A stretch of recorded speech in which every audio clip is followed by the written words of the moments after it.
Oh, hallelujah. Dakilang Diyos, salamat Panginoon sa umaga nito. Unang-una sa lahat, magandang umaga po sa ating lahat, maging sa lahat ng mga nakikinig, dito mga nanonood, lalo na sa Panginoon na siyang nagbibigay ng buhay at kalakasan sa atin.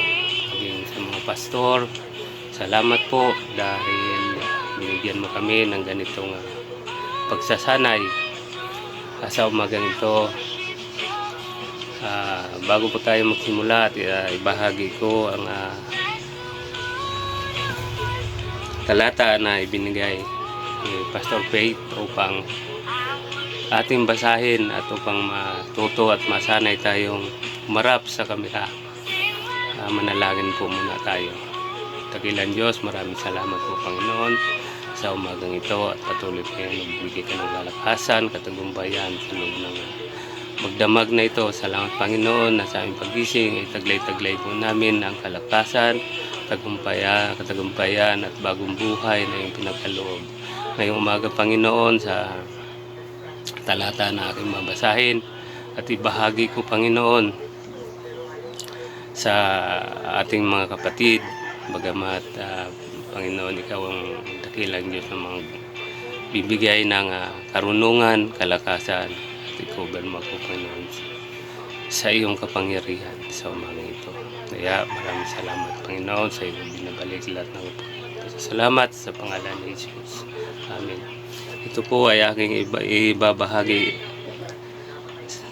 sa inyo ang talatang ito sa Sopanias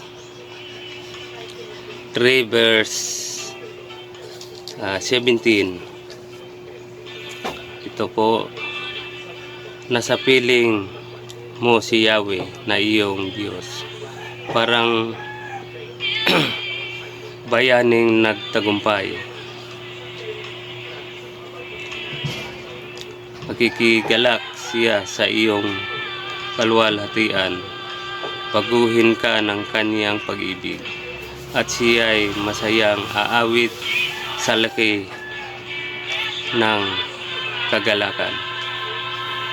Dito sa talatang ito, dito po naglalaman ang pagbabago ng isang tao, at doon din po makikita na ang pagbibigay ng Diyos ng pagbabago sa isang tao ay nakapalaman po din sa talatang ito, dahil ang sinabi niya na baguhin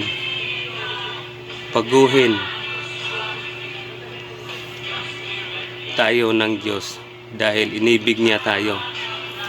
Oh, hallelujah. Kaya sa umagang pong ito, ang talatang ito ay napakalaking halaga sa bawat isang tao, dahil narito ang sinabi ng Diyos na malaki ang kanyang pagmamahal sa atin, dahil inibig niya tayo, hindi lang dahil tayo'y makasalanan.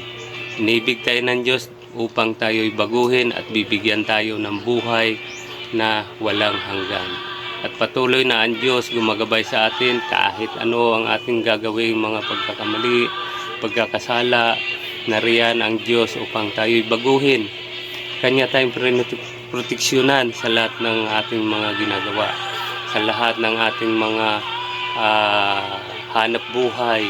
Ang ating mga hanap buhay ay patuloy niyang binigyan ng proteksyon upang hindi mapasok na anumang mga gawaing masama, maging ang mga tao na walang ibang iniisip kung hindi gibain ang ating mga buhay.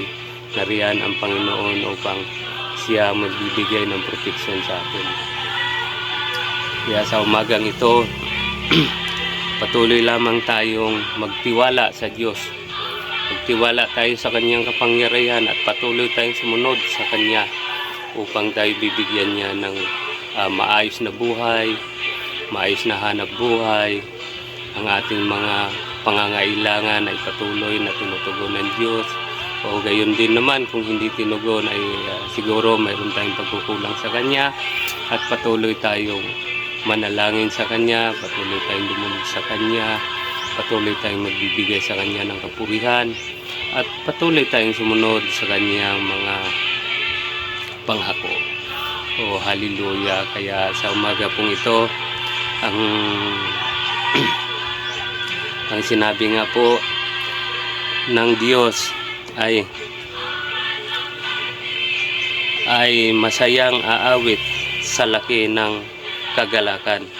Malaking kagalakan ng Diyos pag tayo gumawa ng naayon sa Kanyang kalooban. Dahil ang Diyos naghihintay lamang sa atin kung tayo lalapit sa Kanya, ay tayo din lalapitan ng ating Panginoon, dahil ang Diyos naghihintay lamang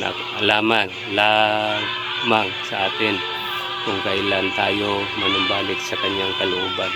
Pero ang Diyos kailanman ay hindi tayo pinabayaan. Tayo ang nagpabaya sa Diyos. Tayo ang umiwan sa Diyos, hindi tayo iniwan ng Diyos kahit kailan. Simula nang tayo nandyan sa loob ng tiyan ng ating mga magulang, patuloy ang Diyos na malalay.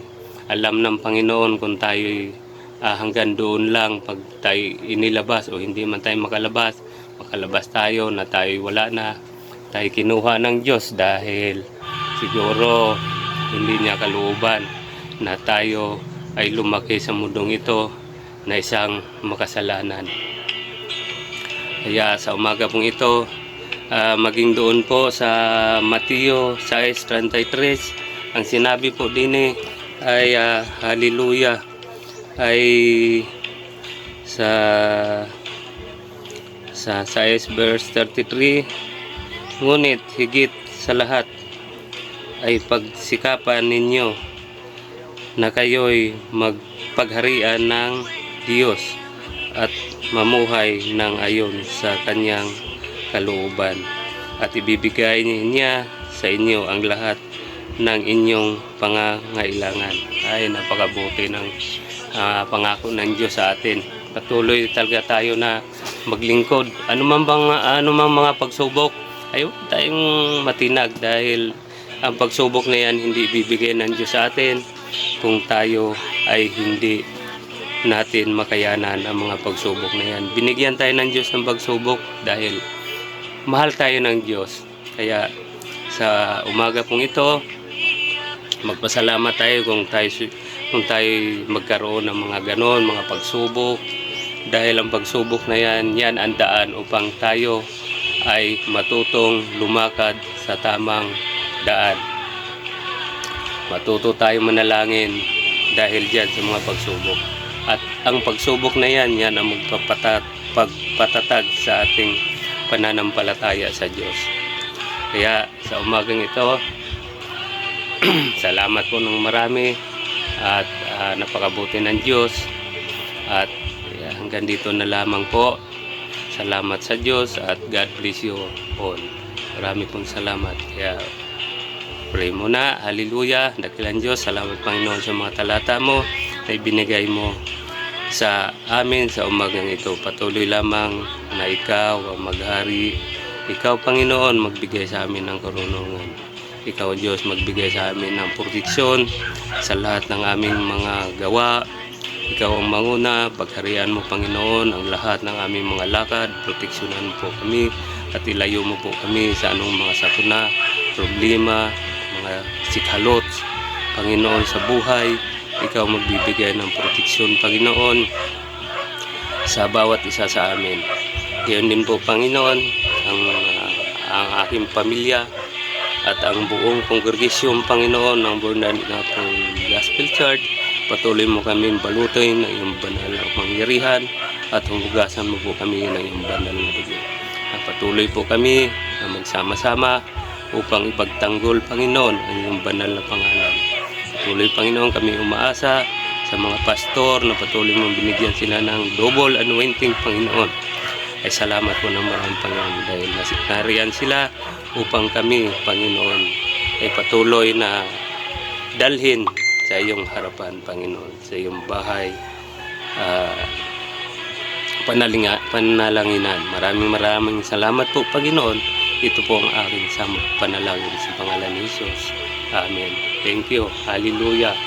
Oh, hallelujah Jesus. Salamat po ng marami and God bless you all.